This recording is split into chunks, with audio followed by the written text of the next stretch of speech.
자, 10시가 다 돼가고 있습니다. 지금 오늘은 우리 WWWC 월드와이드 웹 컨소시엄에서 이 정리한 인간의 산업 분류가 한 380개 정도 됩니다. 그중에 뭐 여러 가지 미디어고 제철이고 그다음 뭐 석유화학이고 있는데요. 가장 첫 번째 넘버원 비즈니스가 뭐냐면 헬스 인더스트리예요. 건강이 가장 중요한 문제거든요. 그래서 그 건강과 관련한 부분 쪽이 오늘 바이오 관련한 부분이고요. 또 그 바이오 관련한 부분을 앞으로 어떻게 융합 개념으로 가져가느냐 하는 개념에서 오늘 발표해 주실 부분이 융합 바이오 산업의 미래와 전망 이런 부분을 해주셨어요. 우리 박준영 박사님이 쓰리빅스의 박준영 박사님께서 지금 현재 오늘 나와 계신데 우리 큰 박수로서 환영을 하겠습니다. 네, 반갑습니다. 예, 방금 소개받은 세이빅스 대표 박준영입니다. 발표 시작할까요? 예. 예, 예, 제가 오늘 한 40분 정도 융합 바이오 산업의 미래와 전망이라고 제목을 거창하게 했는데요. 가능한 쉽게 제가 이 바이오 산업의 이제 미래에 대해서 말씀드리겠습니다. 사실 바이오를 얘기하면 많은 분들이 최근 들어서 이렇게 뭐 핫하다고 얘기를 하고 있고 또 주식 투자를 해서 이렇게 뭐 상당히 재미를 보신 분도 있고 또 실패를 보신 분도 많으신데요. 이 바이오 사실은 어렵습니다. 벤처 캐피탈 하신 분들도 이 바이오 전공자가 많이 없고 최근에 급격하게 이제 그 성장하면서 이게 많이 전파됐는데 상당히 쉽지 않은 내용이기 때문에 오늘 가능한 제가 쉽게 설명드리도록 하겠습니다. 원래 제 전공이 기계 메카트로닉스 전공이기 때문에 저도 이 타 분야에 있는 분이 바이오를 전공하는데 또 이해하는데 상당히 어렵다는 걸 알고 있어서 예, 가능하면 쉽게 말씀드릴 수 있도록 하겠습니다. 발표 순서는 산업 개요, 그 다음 윤체 개요, 윤체 빅데이터 무엇을 할까, 그 다음에 개인 맞춤 의학을 위한 사업 현황, 그리고 마지막 저희 회사에 대해서 잠시 소개해 드리겠습니다. 바이오도 마찬가지로 지금 4차 산업혁명 중에 한 분야라고 말씀드릴 수 있고 4차 산업의 이제 꽃은 데이터라고 얘기하고 있습니다. 이제 빅데이터를 말하고 있죠. 그래서 빅데이터를 이제 연계하는 부분이 사실 초연결과 이제 인공지능이 있는데 사실 초연결도 빅데이터를 위해서 초연결이 필요한 것이고 인공지능도 빅데이터를 해석하고 이해하기 위해서 인공지능이 필요한 것입니다. 그래서 가장 중요한 핵심은 빅데이터라고 할 수 있는데 바이오 분야에서도 마찬가지입니다. 이때까지는 바이오 데이터가 사실 엄청나게 많이 쌓였습니다. 우리가 뭐 기계라든지 전자 같은 경우도 데이터가 엄청 많다 하지만 사실 비교해봐야 100년, 200년밖에 안 되는데 바이오는 인류가 태어나면서 생성되면서부터 만들어진 데이터이기 때문에 전 세계 가장 큰 데이터가 이 바이오 빅데이터라고 할 수가 있습니다. 그래서 정부 차원에서도 그렇고 글로벌 차원에서도 보면 이 바이오를 한 크게 세 가지 형태로 이렇게 분류를 해놨습니다. 그래서 쉽게 색깔로 나타내서 레드 바이오, 그 다음 그린 바이오, 화이트 바이오라고 표시를 하는데 레드 바이오는 쉽게 생각하시면 그 휴먼을 생각하시면 됩니다. 우리가 의료 쪽 관련된 대부분 왔다가 레드 바이오로 생각하면 되고 두 번째는 우리가 이제 먹는 먹거리 그래서 농축산, 수산 이런 전체를 갖다가 그린 바이오로 하는데 그런 그린 바이오 농업에 관련된 뭐 식물이라든지 축산에 관련된 한우라든지 조소라든지 돼지 그 다음에 수산에 관련된 뭐 양식할 수 있는 고기라든지 이때 보면 사실은 전부 다 생명체입니다. 그래서 그 생명체에 대한 연구를 하는 것이 그린 바이오라고 할 수 있고 그 다음 화이트 바이오라고 하는 것은 융합 화물입니다. 그래서 최근 들어서는 마이크로바이옴을 가지고 여러 가지 화장품을 개발한다든지 또 새로운 플라스틱을 갖다가 지금 이제 해체하는 그런 생명체를 개발한다든지 발굴한다든지 그런 부분이 화이트 바이오라고 할 수가 있습니다. 그래서 최근 들어서는 이 레드 바이오와 그린 바이오, 화이트 바이오를 융합하자는 어떤 그 학문이 새로 생성하고 있는데 쉽지 않습니다. 우리나라도 지금 앞으로는 있게 되겠다고 이제 하고 있는데 공상과학 영화나 볼 수 있을 정도로만 지금 이제 준비를 하고 있는 상태고 전 세계적으로도 아직까지는 이제 실제적으로 되는 부분은 많이 없는 상태입니다. 그래서 지금 사실은 바이오 헬스 분야의 어떤 산업을 생각하시면 최근 들어서 뭐 신약 개발이라든지 아니면 진단기기, 코비드 19 때문에 우리가 뭐 진단 장비를 잘 만들어가지고 수출 엄청난데 그런 진단기기라든지 신약이라든지 뭐 미용 관련된 화장품이라든지 이거 말고는 사실 바이오 헬스에 대해서 잘 이해하기 쉽지 않습니다. 그러면 그게 얼마나 크다고 해서 지금 보시는 그림처럼 앞으로 2024년도에는 3대 수주 사업, 반도체, 화학제품, 자동차보다 큰 사업이 될 것인가 라고 의아할 수 있는데 실제적으로 보면 우리가 모르는 사이에 사실 생활 곳곳에 이 바이오 헬스 관련된 비즈니스가 지금 이제 만들어지고 있습니다. 그래서 해외에서도 보면 이 4차 산업, 이 의료 빅데이터 이제 시장을 갖다가 ICPM이라고 얘기를 하고 있는데요. I가 뭐냐면 사물 인터넷으로 수집한 자료, C가 클라우드에 저장해서 B가 이제 빅데이터 분석으로 결과 찾아내고 M이 모바일을 활용한다는 형태로 해가지고 ICPM입니다. 그래서 이 시장이 전 세계 건강관리 시장이 2020년도에 9,400조 원, 반도체보다 약 20배 정도가 크다는 게 재작년, 작년에 얘기였습니다. 앞으로 이것보다 훨씬 더 클 것이고요. 그래서 이 의료 쪽이라든지 바이오 헬스 쪽 관련 사업은 선진국형 사업입니다. 그래서 우리나라를 비롯한 전 세계 한 10여 개, 뭐 해봐야 한 20여 개 정도 국가에서만 지금 집중하고 있는 사업이고, 동남아라든지 아프리카 같은 곳에서는 전혀 이렇게 꿈도 꿀 수 없는 아주 선진국형 사업이라고 말씀드릴 수 있습니다.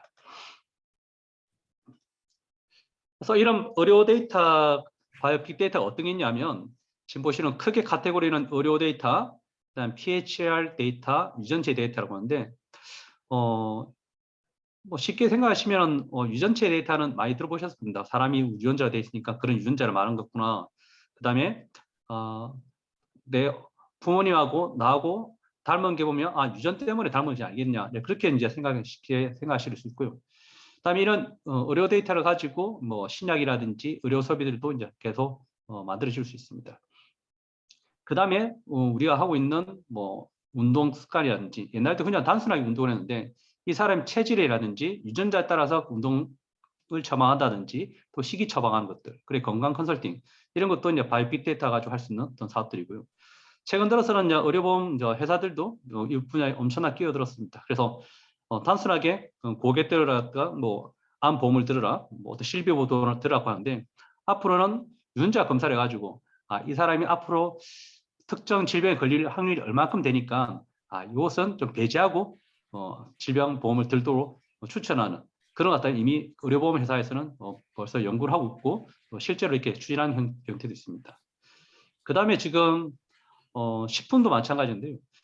국내 CJ 같은 큰 그 대기업 식품 회사에서는 앞으로 맞춤형 식품을 좀 개발을 하려고 하고 있습니다. 저희하고 다 1년 정도 그때 준비를 했었는데, 그래서 우리가 뭐 돼지고기라든지 닭고기라든지 다 좋지만은 이 사람 체질에 따라서 돼지고기는 어떻게 처방해서 주는 게 좋을 것인지. 그래서 이때까지는 CJ 뭐 만두라면 모든 사람 다 먹었는데, 이 만두를 갖다가 체질별로 또는 유전자별로 이런 유전자 특성을 가진 사람한테는 이런 만두를 주는 것이 만관의 어떤 속을 뭘로 만드는 것이 더 좋을 것인지, 그렇게 그런 연구들이 지금 이제 사람의 유전체라든지 유전자에 따라서 개발하는 것도 준비를 하고 있고, 화장품 이미 이렇게 만들어져 있습니다. 그래서 아모레 퍼시픽이라든지 LG 생활건강 이렇게 큰 대기업 화장품에서는 사람의 유전자 타입에 따라서 이 사람이 맞는 화장품 원료 소스를 갖다가 제공해주거나 또 그 맞는 맞춤형 화장품을 개발한 것도 이미 개발이 되어 있습니다. 아직까지 뭐 크게 큰 사업화가 되지 않았을 뿐이지, 앞으로는 이런 맞춤형 화장품도 상당히 큰 시장으로 생각을 하고 있습니다. 그래서 우리나라뿐만 아니고 전 세계적으로도 의료 쪽 관련된 바이오 헬스 비즈니스가 상당히 크게 되는데요. 지금 보시는 것처럼 좌측 하단에 보시면은 의료 빅데이터 구축이라든지 신약 및 의료기기 사업화, 헬스케어 및 질병치료 선진화 같은 경우 보면 매년 이렇게 증가율이 약 20%에서 30% 보입니다. 특히 신약 개발 같은 경우에는 우측 상단을 보시면 세계 바이오 제약 시장이 성장 기대가지고 매년 성장률이 약 50%가 합니다. 그래서 지금 전 세계 산업 중에서 이렇게 성장률이 급격하게 증가하는 것은 이 바이오밖에 없다. 최근 들어 메타버스가 막 뜨고 있긴 하지만 실질적인 것은 바이오 쪽 관련 사업이 워낙 다양하기 때문에 그래서 선진국에서는 아주 이쪽 분야에 집중을 하고 있는 상태입니다. 그러면 이제 좀 쉽게 이제 이 유전체에 대해서 뭔지 한번 하나씩 살펴보도록 하겠습니다. 자, 이 그림을 보시면 서로 얼굴이 다 다르죠. 그리고 우측에 보면 같은 사람도 있고 밑에도 마찬가지 같은 것 같기도 하고 틀린 것 같기도 하고. 이게 왜 다를까? 사람 얼굴이. 이것은 사람마다 가지고 있는 유전체, 윤자 정보가 다르기 때문에 서로 다른 얼굴 형태를 보이고 있는 것입니다. 그래서 어떤 사람은 뭐 금발에 파란 눈을 가지고 있고, 어떤 사람은 까만 머리에 눈을 가지고 있고, 어떤 사람은 언어를 잘하는 사람이 있고, 어떤 사람은 수학에 되게 소질 있는 사람도 있고, 어떤 사람은 음악에 재능 있는 사람도 있죠. 그래서 물론 우리가 음악에 재능이 없어도 열심히 하면 잘할 수 있습니다. 하지만 음악에 정말 재능 있는 사람이 그걸 더 열심히 하면 더 잘 되겠죠. 누가 그런 말 했는데요. 강호동 씨가 씨름 선수인데 아주 열심히 해갖고 하면 발레 선수는 될 수도 있습니다. 발레리나 될 수 있는데 사실은 그 체형이 보면 발레리나 할 체형은 아니죠. 그래서 그런 사람은 씨름하기 많은 것처럼 물론 이후에 운동이라는 통해서 이렇게 바꿀 수 있지만 체질적 또 유전적으로 그게 사람이 맞는 형태가 청사진이 미리 만들어져 있다는 겁니다. 그럼 유전이라는 건 뭐냐? 다 아시는 것처럼 우리 엄마, 아빠, 즉 부모한테 받아온 그런 현상을 갖다가 우리 유전이라고 하는데요. 사람한테는 이런 23개, 이제 쌍으로 해서 46개의 염색체가 있다는 걸 다 알고 계실 거고, 그래서 사람한테 한 25,000개에서 한 3만 개 정도 유전자가 있습니다. 이 유전자가 여러 가지 코를 생성하거나 또 냄새를 맡는 기능을 만들거나 이렇게 하는데요. 근데 사람 유전자가 3만 개 정도인데 특정 식물 같은 경우에는 나무라든지 그런 것은 유전자 10만 개가 넘습니다. 그럼 사람이 전 세계 모든 지구상에 있는 생명 중에서 가장 고등한 생명체라 생각하는데 사람은 3만 개밖에 안 되는데 가만히 움직이지 못하는 나무가 왜 10만 개의 유전자가 있냐. 유전자 하나하나가 그 기능을 생산하면 사람보다 그런 나무가 더 우수한 종이 아닐까라고 생각할 수 있는데 이 유전자란 것이 대부분 하나의 유전자가 하나의 기능을 할 수 있지만 또는 하나의 유전자가 서로 다른 유전자 만나서 인테이션, 네트워크를 연결시켜가지고 더 많은 일을 할 수 있습니다. 그래서 3만 개 정도, 25,000개, 3만 개 정도의 유전자를 가지고 있지만은 이 유전자들이 서로 네트워크를 하면서 아주 다양한 기능들을 하고 있는 거죠. 한 예를 들어서 우리는 물건이 우리 눈앞에 던져오면 우리 순식간에 눈을 깜빡한다든지 피하게 되죠. 그럼 우리가 가지고 있는 유전자를 통해서 그렇게 행동을 하게 되는데 나무 같은 경우에는 비바람이 치더라도 움직일 수가 없습니다. 그래서 비바람 치면 그냥 견딜 수 있는 그런 유전자 타입이 많이 많다 보니까 10만 개 정도 유전자 가지고 있고 사람은 한 3만 개 정도로 배정되어 있습니다. 그래서 이런 바이오 쪽 관련된 용어로 보면 표현형과 유전형이라는 것을 얘기하게 되는데 표현형이 뭐냐면 쉽게 생각하면 사람의 겉모습이라 생각하시면 됩니다. 특성이라든지. 그 다음에 유전형은 그 표현형과 관계되어 있는 형태를 얘기하면 되는데요. 쉽게 보시면 사람마다 귀 안에 기지가 있습니다. 우리 귓밥이라는데 다 같을 줄 아는데 보면 자세히 보면 어떤 사람은 기지가 아주 습한 사람이 있고 어떤 사람은 기지가 상당히 건조한 사람이 있습니다. 저 같은 경우는 기지가 상당히 건조해가지고 매일 귀를 파는데도 불구하고 지나면 또 기지가 많이 생기고 있고요. 저희 와이프 같은 경우에는 습한 형태라서 기지가 별로 없습니다. 저는 매일 샤워하면서 기지를 닦고 한데도 또 생기니까 좀 왜 샤워를 제대로 안 했냐 얘기는 듣고 하는데 그게 제 유전형 타입이 기지에 의해서 건조한 기지형을 가지고 있는 유전형이기 때문에 그렇습니다. 모발 색깔도 마찬가지고요. 그래서 이 사람마다 모든 형태가 이 유전형으로 이미 다 결정이 되어 있습니다. 그래서 우리나라는 오전 전부터 이렇게 사람을 이렇게 분류를 해놨죠. 그래서 지금 보시는 것처럼 소임인, 소양인, 태음인, 태양인 또 이것을 좀 더 늘려서 8가지 체질로 얘기를 하기도 한데요. 사실은 이것보다도 훨씬 더 다양한 형태가 수만 가지 맞는 다양한 형태가 유전형으로 구분이 가능하다는 것을 말씀드릴 수 있습니다. 이 그림을 보시면 어떻습니까? 닮은 것 같기도 하고 틀린 것 같기도 하고 한 사람은 어떤 다른 형태를 만든 것 같지 않냐라고 생각하실 수 있는데 이게 유전과 환경을 그대로 이렇게 제시해 주는 사진입니다. 이 두 분은 쌍둥이입니다. 쌍둥이인데 오른쪽에 있는 분은 담배를 피지 않는 분이고 왼쪽에 있는 사람은 골초입니다. 그래서 거의 같은 날 같은 시간에 태어나서 같은 나이임에도 불구하고 담배를 많이 피우면서 얼굴형이 완전히 바뀐 거죠. 지금 보면은 사람이 유전형에 따라서 모든 게 다 정해졌다고 하는데 지금 보시면 그 정해진 유전형이 외부의 환경에 따라서 변할 수 있다는 겁니다. 그래서 지금 보시면 담배를 너무 많이 피워서 얼굴이 이렇게 망가졌는데요. 역으로 운동이라든지 식습관을 더 좋게 하면서 원래 그 사람이 가지고 있는 질병이 있는데 그 질병을 갖다가 늦추게 한다든지 아니면 완화시키는 역할도 우리가 환경을 변화 통해서 유전력을 이겨내갈 수가 있습니다. 그걸 학문적으로는 후생 유전체학이라고 합니다. 그래서 그게 사실은 의료 쪽에서 상당히 각광받고 있는 분야라고 말씀드릴 수 있습니다. 그래서 사람한테는 크게 4가지 DNA가 있는데요. 그래서 우리나라에서 아니고 외국에서 이제 발견했기 때문에 이거 ATGC, 아데닌, 티민, 구아닌, 사이토신이 4가지가 나타나는데요. 하여튼 사람의 이 4가지, 쉽게 말해서 A와 T, 티민의 T, 구아닌의 G, 사이토신의 C. 그래서 이 ATGC 이 4가지 문자가 사람한테는 약 30억 개 정도가 배열되어 있다고 생각하시면 됩니다.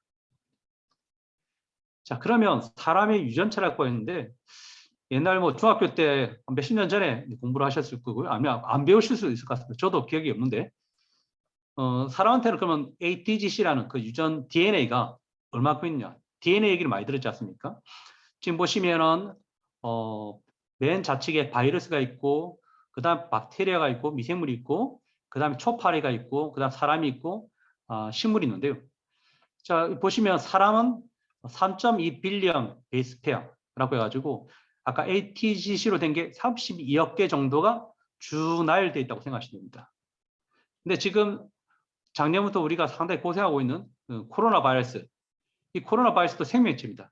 그럼 이 코로나 바이러스는 ATGC로 얼마큼 크기로 되어 있느냐 보면 지금 보시면 어떻습니까?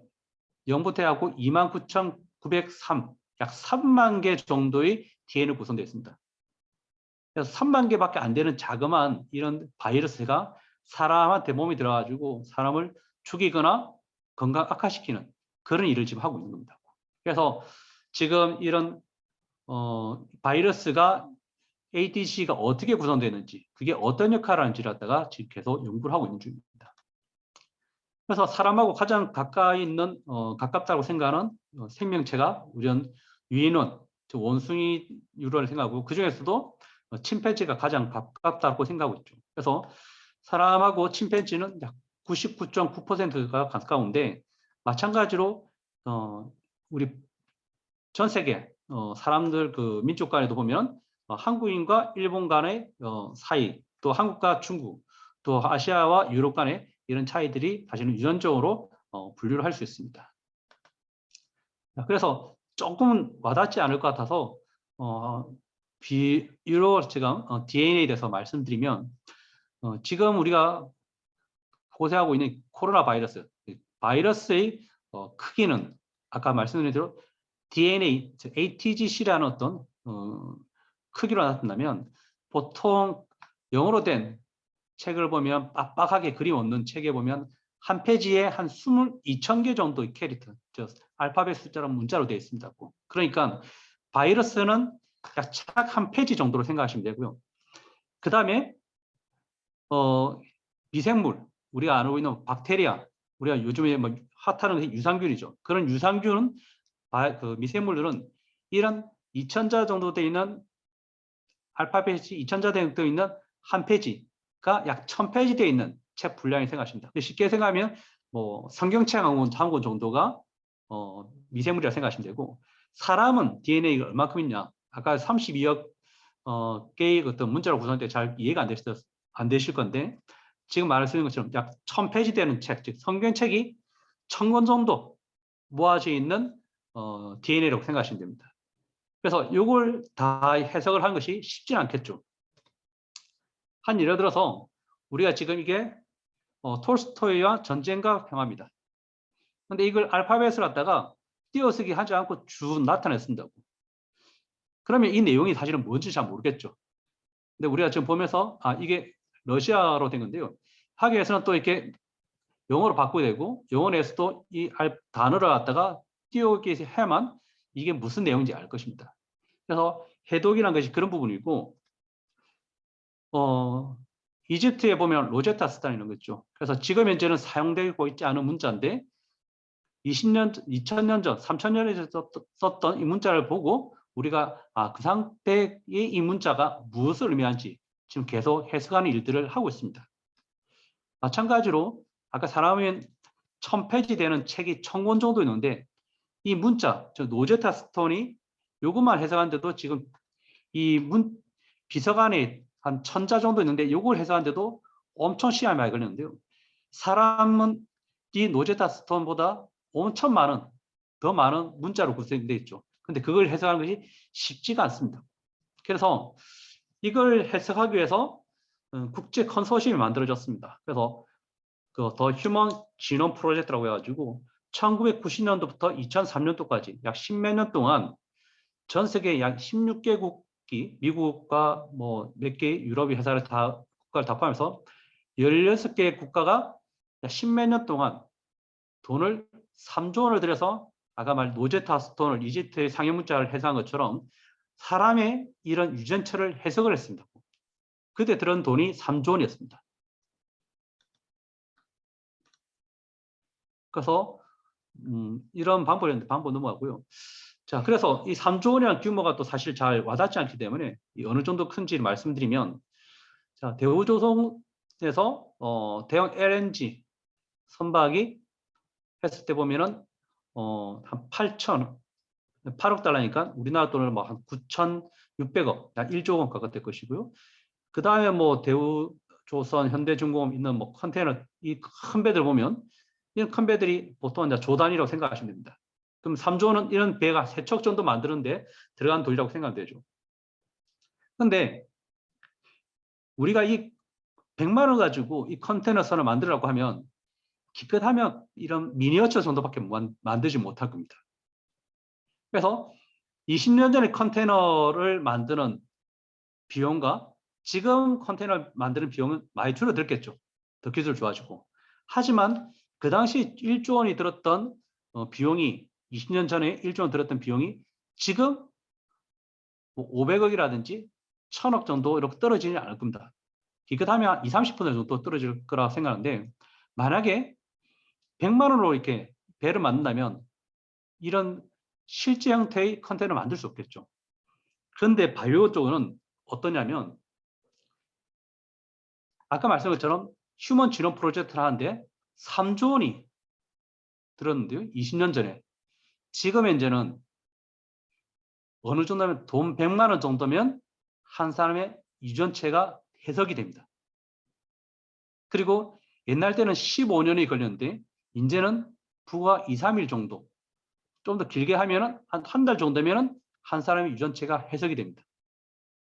이 말은 전 세계에 이런 산업계가 이렇게 빠르게 급격하게 성장하고 있는 것은 이 바이오밖에 없다는 것이죠. 3조 원이 100만이면 분석이 될 수 있다는 건 대단하지 않습니까? 자, 그래서 이제는 옛날 때는 돈이 워낙 많이 들었기 때문에 연구를 제대로 할 수 없었는데 이제는 돈 100만 원만 있으면 한 사람 유전체를 분석이 가능하기 때문에 많은 회사 또는 국가기관, 제약회사에서 지금 이런 유전체 프로젝트를 진행하고 있습니다. 그럼 과연 이런 사람의 유전체를 가지고 할 수 있는 게 뭐가 있을까라고 할 때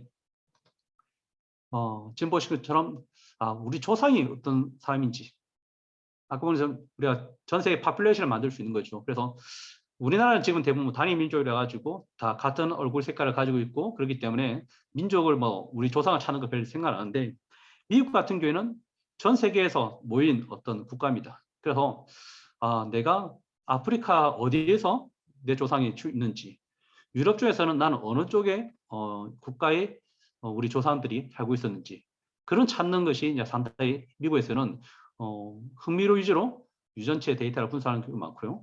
또 뭐 잘 아는 것처럼 뭐 지금 친자간별 또 마찬가지 이런 유전체 데이터가 할 수 있는 부분이고, 그다음에 좀 이따 말씀드리겠지만 정밀의학이라고 하는 것도 사실은 유전체를 통해서 할 수 있습니다. 그 외에도 여러 가지 휴먼 또 식물, 동물 쪽에 대해서도 이런 연구를 진행할 수가 있습니다. 1997년도 약 20년 전에 상당히 이슈가 된 영화가 있었습니다. 지금 가타카라는 어떤 영화인데요. 이 무슨 영화냐면 사람이 태어날 때 유전자를 갖다가 조작을 해서 정말 똘똘한 유전자, 아주 천재적인 유전자, 그리고 운동을 아주 잘할 수 있는 유전자를 가진 아기를 만드는 겁니다. 그래서 사람이 태어날 때부터 열성과 우성을 만들어서 그런 세계가 만들어지는 그런 영화였습니다. 이게 상당히 이슈가 된 부분인데요. 이게 불가능하냐? 그렇지 않습니다. 지금도 가능합니다. 근데 이게 법률적으로 이제 문제가 되기 때문에 못하게 하고 있는데, 그래서 우리나라뿐만 아니고 미국, 유럽, 일본에서도 이미 이런 연구를 하고 있고 조만간 언젠가는 시행이 될 것 같습니다. 그래서 미국, 일본 같은 경우에는 결혼 중매해 하는 회사가 있는데 그 회사에서 남자분과 여자였던 그 결혼 중매회사 등록하신 분한테 DNA 검사를 하게 해가지고 그래서 서로 간에 어떤 타입, 그래서 취미생활 같을 것인지 아니면 성격이 같을 것인지 그리고 앞으로 어떤 생활을 할 것인지에 대해서 유전적으로 검사를 하고 또 두 사람이 DNA를 가지고 교배를 했을 때 이후에 아기를 놓게 되면 그 아기의 타입이 어떤 것인지 남자아이 같은 경우는 뭘 잘할 것이고 무엇을 못할 것인지 여자아이 같은 경우도 얼마나 예뻐질 것이고 키는 얼마큼 커질 것인지 이런 것까지 검사해주는 서비스를 해서 상당히 이슈가 됐습니다. 그런데 그게 불가능이 아니고 지금 이미 준비가 다 된 상태고 그 다음에 그래서 수정남 배아라든지 임산부, 또 신생아, 유아 청소년기, 청년, 노년기, 사후에 대해서도 지금 현재는 모든 이런 유전체라든지 유전자 검사를 하는 것이 나왔습니다. 예전 때 그 6.25 전사자 또는 지금 이제 광주 학살인지 또 대전에 보면 6.25 때 그 집단 살해됐던 현황들인데 그래서 유해들이 지금 이제 발굴하는데 그 친인척을 찾는 일을 어떻게 하냐면 그 유해에서 DNA를 뽑아서 지금 친인척 찾는 일도 지금 진행하고 있습니다. 자, 그래서 최근에 새로 만들어진 신조어가 있는데요. 아마 처음 들어보신 분들 꽤 많을 겁니다. 뭐냐면 호모 헌드레드라는 말입니다. 이 호모 헌드레드가 뭐냐면 유엔이 2009년도에 세계 인구 고령화 보고서에서 100세 장수가 보편화되는 시대의 인간을 지칭해서 만든 신조어가 호모 헌드레드입니다. 그래서 2000년도에는 전 세계 평균 수명이 80세 이상 되는 국가는 한 6개밖에 없었습니다. 그런데 불과 20년 뒤에 최근에는 평균 수명 80세 이상 되는 국가가 31개 국가로 늘어났습니다. 전 세계 인구가 지금 이제 더 고령화되면서 많이 늘어난 거죠. 그래서 지금 예측한 거 보면 앞으로 2030년쯤 될 때 한국 사람들의 지금 맨 위가 사우스 코리아인데요. 파란색이 남자고 그 다음에 빨간색이 여자분입니다. 2030년쯤 되면은 한국 사람들의 평균 수명이 남자는 약 84세, 여자는 92세쯤 됩니다. 이 말은 우리가 특별한 질병이 없고 그 다음에 어떤 사고가 나지 않으면 여자분들은 90세까지는 무난하게 살아난다. 평균 수명이. 이 말은 특정 사람들은 100세 이상 사람들이 훨씬 많다는 거겠죠. 그만큼 앞으로는 100세 이상이 보편화된 어떤 사회가 될 것이라고 얘기를 하고 있습니다. 자, 그래서 또 하나 이제 재미있는 말씀드리면 전 세계에서 가장 이렇게 장수하는 생물체가 뭘까 말씀드리면 우리가 뭐 나무 같은 경우에 은행나무 1000년 된 나무 또 미국에 보면 2000년, 3000년 된 나무가 있다고 알고 있습니다. 그런데 그런 식물들 말고 움직일 수 있는 이 동물을 볼 때 가장 장수하는 것은 우리가 뭐 거북이도 장수를 하는 동물로 우리가 알고 있는데요. 거북보다 훨씬 더 오래 사는 동물이 있습니다. 그 동물이 지금 보면 그린란드 상어라는 게 있습니다. 이 상어는 뭐 몇 년 못 살 것 같은데 이 상어는 평균 수명이 400살입니다. 그 지금 이제 잡은 상어들은 옛날 조선시대 때 뭐 1600년대에 태어났던 그 상어들입니다. 그러면 우리가 일반적으로 알고 있는 상어는 한 10년에서 20년밖에 못 사는데 이 상어는 어떻게 같은 상어인데 400년 살 것인가? 좀 궁금하지 않습니까? 그래서 일반적인 상어와 이 그린란드 상어를 비교하면서 뭐 어떤 차이 때문에 일반적 상어는 20년밖에 못 사는데 얘들은 그 20배 되는 400살 사는지 갖다가 연구를 하죠. 근데 환경을 보게 되면 이 상어 같은 경우에는 1년에 자라는 게 1cm밖에 안 자라고 첫 교미에서 짝짓기 하는 게 156세. 사람 같은 경우는 벌써 이렇게 돌아가시고 한참 지난 나이에 156세 첫 짜찍기를 합니다. 그다음에 북극에 살기 때문에 아주 이제 수온이 낮은 데 살고 있는 거죠. 하여튼 여러 가지 이유 때문에 지금 현재 그랜드 상어는 평균 수명이 한 400살 정도로 생각하고 있습니다. 자, 그래서 이런 일반적 상어와 그랜드 상어를 비교하면서 장소에 관계되어 있는 유전자가 뭔지 그런 연구를 진행하고 있고, 이미 굴구 같은 경우는 우리 평균 수명을 120세, 130세가 아니고 10년 전에 굴구는 인간 수명을 500세까지 늘리겠다. 방금 말했던 그린란드 상어가 400년 사는데 400년 사는 그린란드 상어보다 더 오래 사는 생명체로 사람을 만들겠다라고 해서 그런 연구를 하다가 오래전부터 준비를 하고 있습니다. 또 하나 재밌는 거 보면 2018년도에 MIT에서 전 세계 핵심적인 어떤 기술을 갖다가 10가지를 드렸는데 그중 하나가 뭐냐면 지금 보시는 제네틱 포춘 텔링, 유전자점입니다. 뭐 지금 타로 카드가 좀 타로 보일지 모르는데요. 타로 카드라든지 뭐 주역이라든지 이게 아니고 그 사람의 유전자를 가지고 앞으로 건강이라든지 어떤 직업을 갈 것인지, 신랑이라면 어떤 신부를 만날 것인지, 신부 같으면 어떤 신랑을 만날 것인지, 그 사람이 언제 병에 걸릴 것이고 그 병을 이겨낼 게 얼마나 될 것인지 이런 걸 예측해 준 건데 약 80%가 정확합니다. 그래서 앞으로 데이터가 쌓이면 쌓일수록 이게 훨씬 더 정확해질 것이고, 그래서 많은 분들이 뭐 점집도 가시고 뭐 이렇게 하시는데 그보다 훨씬 더 정확한 것이 유전자 가지고 하는 유전자 검사 서비스를 통해서 그 미래를 예측할 수 있다. 그래서 상당히 재밌지만은 무서운 사회가 도래하고 있습니다.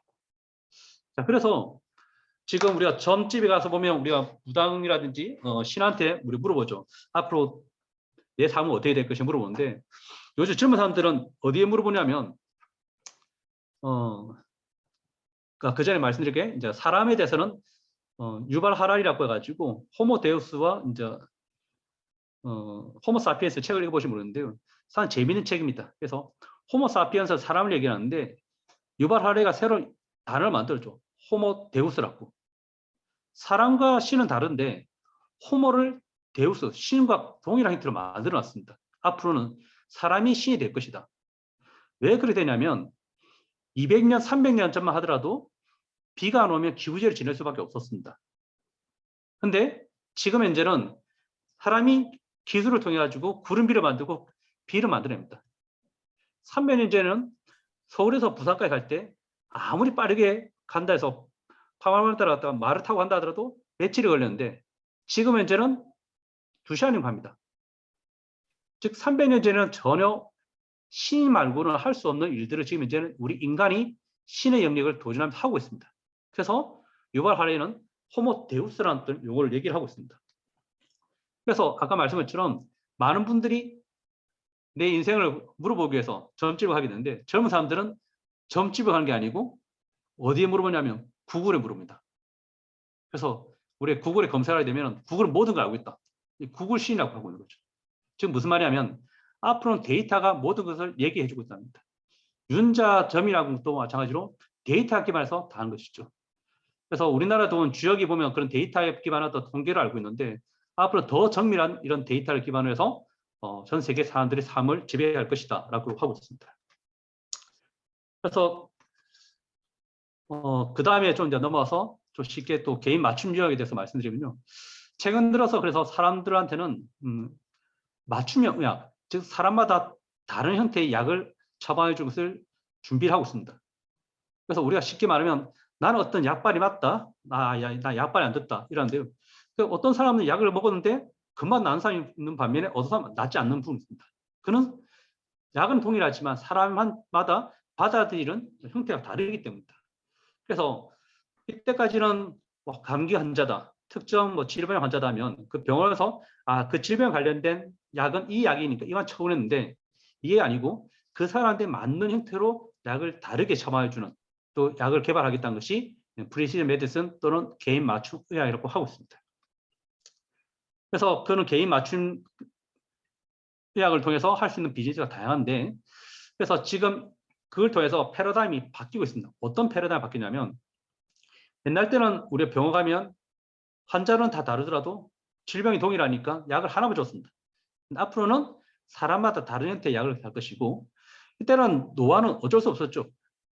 뭐 해봐야 우리가 뭐 화장품 바르고 좀 그 정도인데, 이제는 노화도 우리가 선택적으로 조절이 가능합니다. 얼마든지 우리 노화를 바꿀 수도 있고, 얼굴 피부뿐만 아니고 신체 나이도 바꿀 수 있는 형태가 지금 이제 어렵게 대한 바뀌게 되는 거고요. 옛날 때는 우리는 아프면 무조건 병원을 갔는데, 이제는 아프기 전에 예방 차원에서 환자 주도적으로 주체적 건강관리를 하는 것이 앞으로 패러다임이 바뀌는 겁니다. 그래서 병의 치료보다는 예방이 더 많이 이슈가 되는 부분입니다.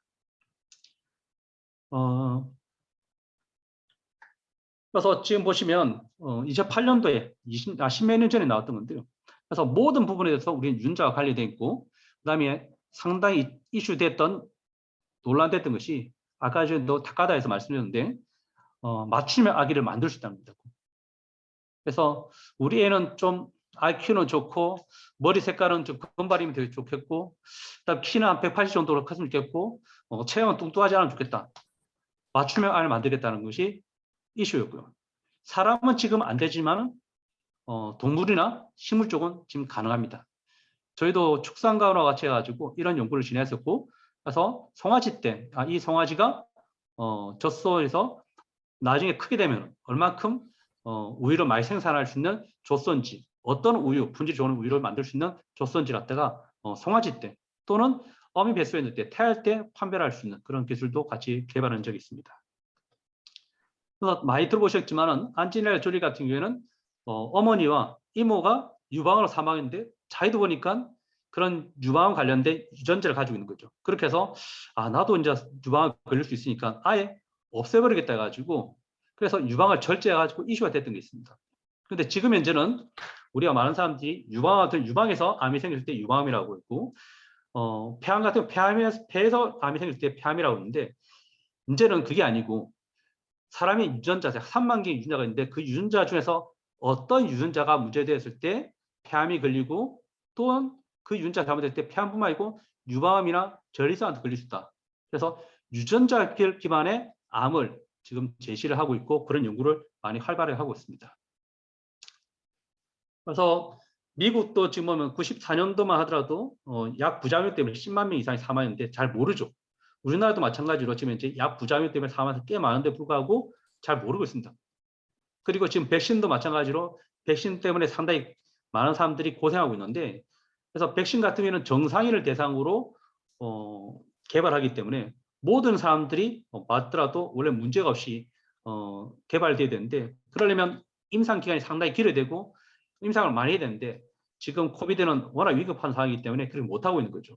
그래서 앞으로 백신도 이런 환자마다 또 사람마다 다른 형태로 개발이 되고 맞춰져야 됩니다. 예, 넘어가겠습니다. 그래서 미국의 FDA 원장이었던 프랜시스 콜린스 이분은 이런 말을 했습니다. 10년 내 선진국 국민 대부분이 자신의 게놈 연기 서열을 분산하는 시대가 될 것이다. 각자의 유전자에 따른 질병 위험을 사전에 분석해서 약물, 운동, 식이요법, 조기 진단이 가능하게 될 것이다. 즉, 이 말이 앞으로 모든 사람들이 건강검진센터 가서 검진을 할 때 유전체 전체를 분석하는 걸 할 것이고, 그 데이터가 있으면은 내가 앞으로 어떤 질병에 걸릴 것이니까 그 걸리지 않기 위해서는 어떻게 운동을 하고 어떤 식습관을 하는 것이 맞을 것인지, 또는 더 심하다면 아까 말했던 내 미래를 점칠 수 있는 그런 데이터를 한 사람이고 모든 전 국민이 가지게 될 것이라고 얘기를 하고 있습니다. 이분은 잘 아실 겁니다. 애플의 창업자인 스티브 잡스입니다. 잘 아실 것처럼 몇 년 전에 췌장암으로 돌아가셨는데, 이때까지는 그냥 췌장암, 폐암 이러면 그냥 그 관련된 약만 하고 방사선 치료라든지 그다음에 약물 치료를 하고 견디거나 낫겠습니다. 근데 이분은 다른 방법을 취했습니다. 뭘 했냐면 내 몸을 유전체를 전체 검색을 해라. 그래서 그 췌장암이 내 유전체하고 어떤 관계가 있는지를 조사를 하고 연구를 해서 그에 맞는 약을 개발하자 라고 해서 자기 몸을 마루타로 했습니다. 그래서 미국의 가장 똑똑한 의사를 모아서 자기 병을 그 유전체와 췌장암 관계된 것을 연구를 하겠는데요. 그때 재미있지만은 마이크로소프트의 빌 게이츠가 병문안 와서 그걸 본 겁니다. 그래서 스티브 잡스가 죽고 난 뒤에 그 대단한 의사분들을 모아서 만든 회사가 있습니다. 그 회사가 보시면 파운데이션 메디슨이라는 회사입니다.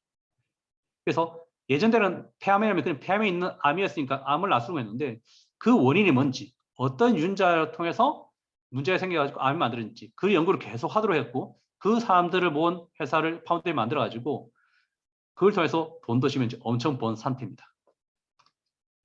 미국 같은 경우에는 그래서 이런 개인 맞춤 의학을 위해서 이전 대통령이었던 오바마가 엄청난 비용을 국가에서 지원하겠다라고 해서 했던 것이고요. 제가 말씀드린 대로 예전 때는 한 사람이 유전체를 하는데 10몇 년 걸렸는데, 지금 보시면은 한 사람 유전체 하는데 보통 2, 3일, 일주일도 걸리지 않는 형태로 지금 이제 기술이 발전되어 있습니다. 자, 넘어가겠습니다. 그래서 이런 유전체를 기반해 가지고 아까 보이는 것처럼 암 환자의 정확한 진단에 맞춘 처방뿐만 아니고 약물 반응성이라든지, 즉 나는 이 질병을 걸렸을 때 이 약물을 먹으면 다른 사람 도지만은 나는 먹으면 오히려 부작용이 있다든지, 아니면 내가 아기는 오는데 내 아기는 앞으로 어떤 형태의 아기가 나갈 것인지를 검사하는 거라든지, 이런 것들이 지금 이제 다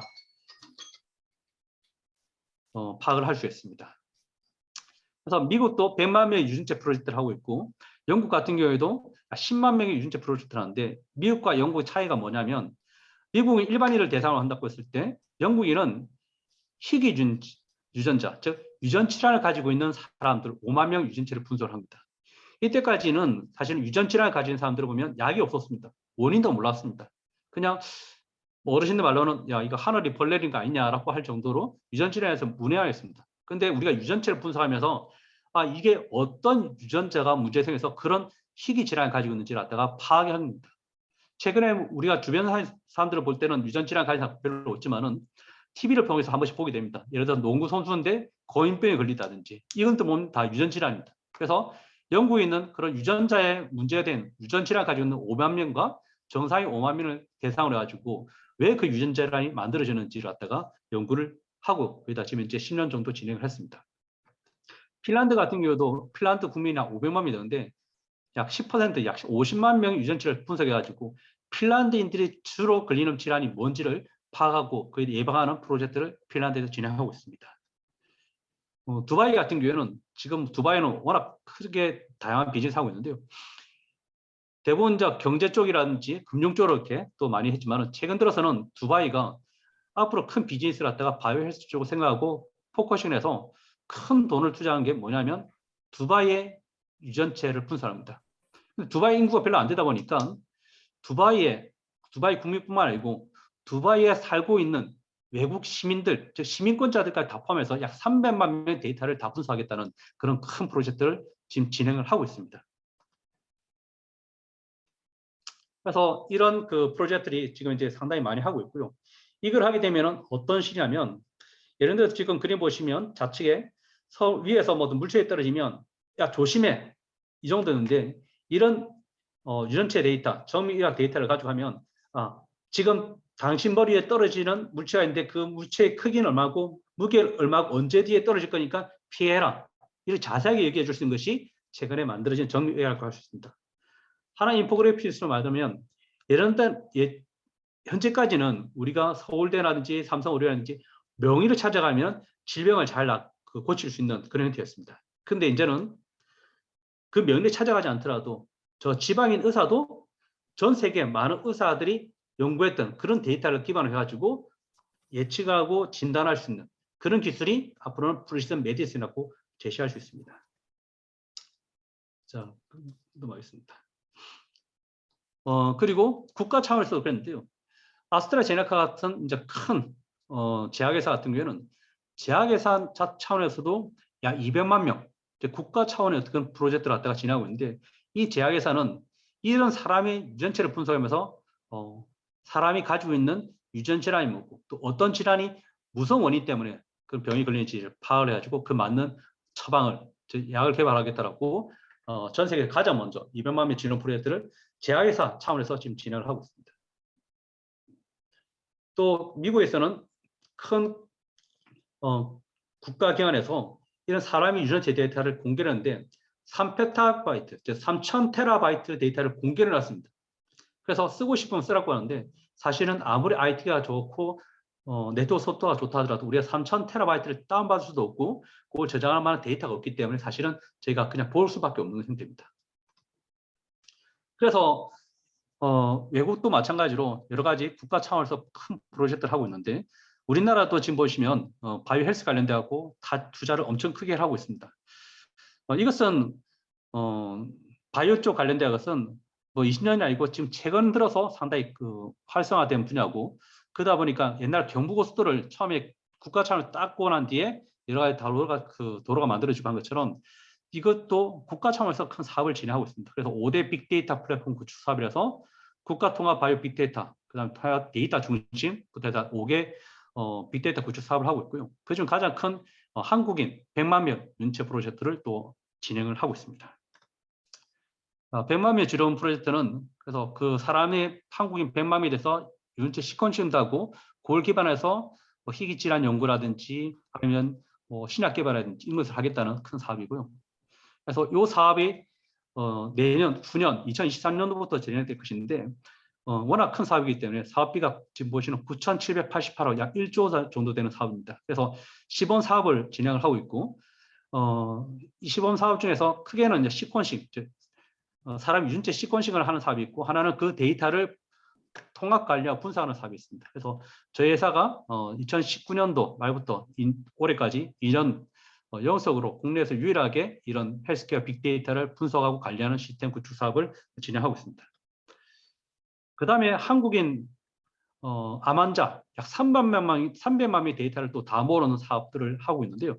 그건 국립암센터에서 주관하고 있고 마찬가지로 이 데이터를 전체 모으고 플랫폼을 구축하는 사업도 저희 회사가 국가에서 우리나라에서는 처음이고 유일하게 지금 진행을 하고 있는 상태입니다. 앞으로는 대부분 이런 것들이 이제 수도권에서 이루어지는데요. 부산에서도 지금 이제 이런 바이오 헬스 사업을 하려고 하고 있고 지금 그래서 저희가 부산대병원하고 3빅스 또 부산시 그리고 아마존 클라우드 같이 4개 기관이 이런 그 바이오 헬스 관련된 사업을 부산에서 진행을 하고 있습니다. 준비를 하고 있습니다. 마지막 간단하게 3빅스에서 말씀드리고 마치겠습니다. 3빅스는 2018년 4월 1일에 그 창업해서 약 3년 반 정도 지난 회사고요. 그리고 지금 현재는 뭐 인력이 한 30명쯤 되는데 저희가 한국 인력이 16명, 그리고 인도 인력 14명인 회사입니다. 그래서 저는 원래 IT, 기계 메카트로닉스 전공을 하다가 이제 박사 때 부산대학교 의과대학의 생물정보학을 했고요. 그래서 국내에서는 IT를 하면서 생물정보였던 몇몇 되지 않는 뭐 전문가라고 이렇게 말씀드릴 수 있을 것 같습니다. 하면서 제가 글로벌 이제 회사들하고 이제 네덜란드, 덴마크, 미국, 유럽, 뭐 중국 이런 회사들과 같이 일을 하다 보니까 자연스럽게 바이오 빅데이터에 대해서 한국의 사업뿐만 아니고 해외 사업들을 알게 되었고 또 그런 원인을 통해서 제가 인도에 자회사를 설립한 국내 최초의 회사가 되었습니다.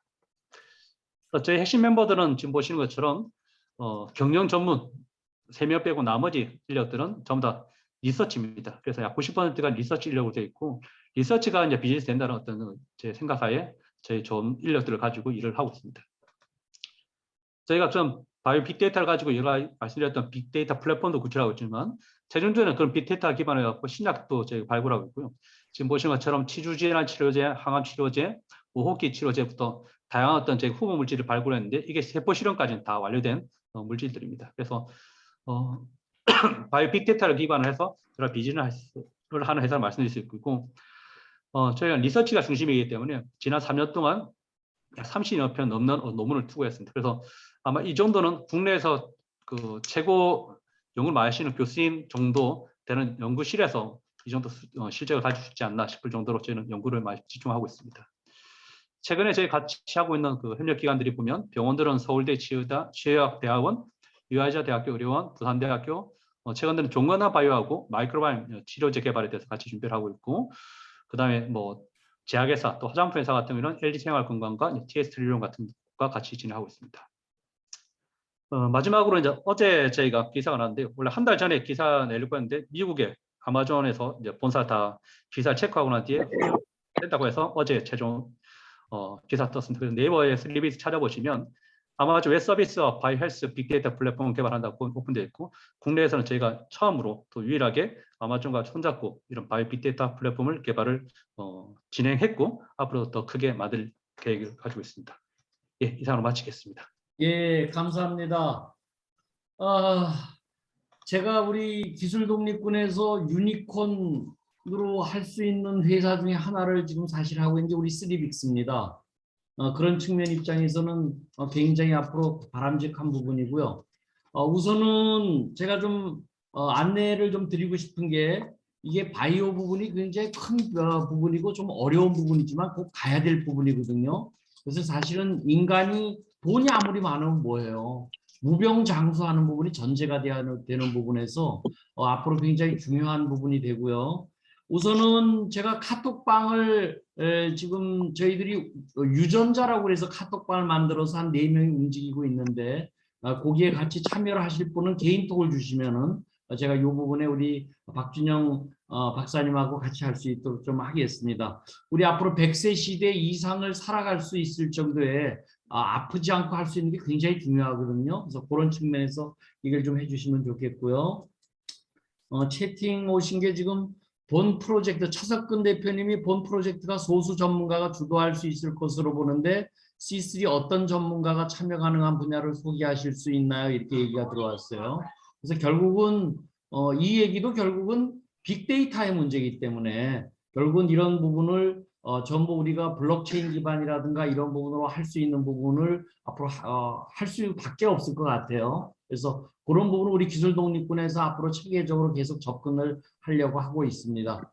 자, 오늘 질문 있으신 문제 바로 질문 좀 몇 분 해주시고 바로 거의 50분이 됐는데요. 질문 있으시면 주시면 좋겠어요. 바로 질문해 주시면 좋겠어요.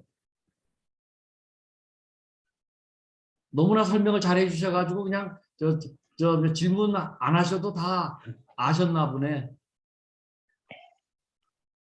아마 내용이 좀 이렇게 제가 쉽게 한다 하더라도 생소하신 단어들이 많아서 좀 어렵게 들릴 수 있을 겁니다. 그래서 혹시 뭐 궁금하신 거라든지 앞으로 뭐 더 자세한 사업을 필요하시면 회장님 통해서 연락 주시면 제가 답변 드리도록 하겠습니다.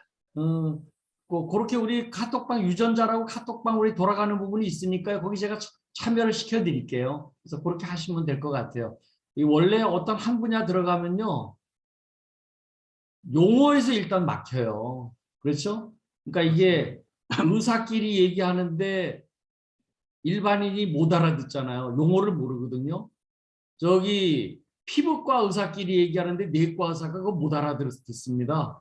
그래서 3분 지나면요 그냥 아는 것처럼 웃고 있는데 머리를 딴 생각하고 앉았어요. 이게 그래서 이게 사실은 자기 분야를 하려고 그러면 용어서부터 거기에 등장하는 인물, 업체, 기술 이런 것까지 하려고 그러면요 각 분야 전문가가 있고 또 그 부분을 해야 되기 때문에 또 사실은 융합이 필요할 것 같아요. 이 부분이. 그래서 오늘은 굉장히 어려운 부분이지만 앞으로 꼭 해야 될 부분이 사실은 인간의 건강 문제고 또 그런 부분에 있어서 우리가 전문가가 우리가 쓰리빅스에 우리 박준영 대표님이 있다는 것만 우리들이 알았어도 굉장히 중요한 한 부분이 될 수 있을 것 같습니다. 자, 질문 하나 드릴까요? 네네. 김한호 지금 대표님, 네. 여기가 지금 보니까 리서치 중심으로 돼 있는데 그 일반 기업이 우리 박사님하고 박 대표님하고 협업을 하려면 쓰리빅스 어떤 방법으로 해야 될까요? 일반 기업이 그냥 뭐 바이오 헬스를 전체 하겠다 이건 쉽지 않습니다. 그래서 특정 목적을 가지고 하는 게 좋고요. 한 예를 들어서 제가 철강 회사하고 지금 이제 좀 준비를 하려고 하는 건데 철강 회사도 갑자기 이제 바이오를 막 하려고 합니다. 왜냐하면 이제 철강 사업도 사업이 이제 하향된다고 해서 새로 비즈니스 모델을 만들려고 하고 있어서 어떻게 이제 할 것인지를 이제 저한테 그 요청을 하셔가지고 철강 산업에 이제 필요한 그런 어떤 건강 비즈니스라든지 그런 걸 제가 제안 드린 게 있습니다. 그래서 어떤 걸 지금 하시려고 하시는지 그런 의견을 주시면 그에 맞게끔 제가 제안 드리기 더 나을 수 있을 것 같습니다. 그래요. 네. 지금 그 광주 전남 쪽에가 AI로 돼 있어가지고 그 병원에 빅데이터들이 많이 있다고들 들었거든요. 그러면 여기 쓰리빅스 쪽에서 어떤 그런 부분들하고 만약에 사업을 연계를 한다면 어떤 방법으로 어프로치를 좀 해야 될지. 네, 그래서 지금 사실은 국내 AI 신약 개발하는 회사들을 보면 대부분 국내 제약사들하고 협약을 많이 맺었습니다. 뭐 종군단 바이오라든지 한미라든지 하고 하는데 사실은 그거는 그 종군단이라든지 대형시장이라는 데서 데이터를 얻는 게 아니고 브랜드를 갖다가 높이려고 그 M을 맺은 거고요. 실제로는 그런 제약사들도 약을 개발하고 임상을 하려고 하면 병원을 통해서 합니다. 병원을 의사를 통해서 환자를 하게 되는데 실제 그 데이터들은 병원 의사분들이 많이 가지고 있죠. 근데 의사분들이 빅데이터를 가지고 있다고 하는데 이때 그 빅데이터를 써보지 못했어요. 예, 맞습니다. 그래서 그걸 지금 저희 같은 경우는 이화여자 대학교 의료원 같은 경우에는 한 예를 들어서 조기 출산에 이제 되게 잘하시는 교수님 계신데요. 그분이 가지고 있는 환자들, 그래서 우리 뭐 10달 돼 만삭에 출산해야 되는데 뭐 6달 또 뭐 7달에 출산한 그 산모들이 있죠. 그래서 그분들이 원인이 뭘까? 그때까지는 자궁 크기만 보고라든지 구조만 했는데 질내의 미생물 연구라든지 또 유전체 연구라든지 또 교수님이 가지고 있는 의료 정보를 다 포함해 가지고 저희 같이 공동 연구를 해서 그 원인이 뭔지 찾는 그런 일들을 지금 같이 하고 있고, 그다음에 그 원인이 찾아지면 그에 맞는 진단 키트를 개발한 거죠.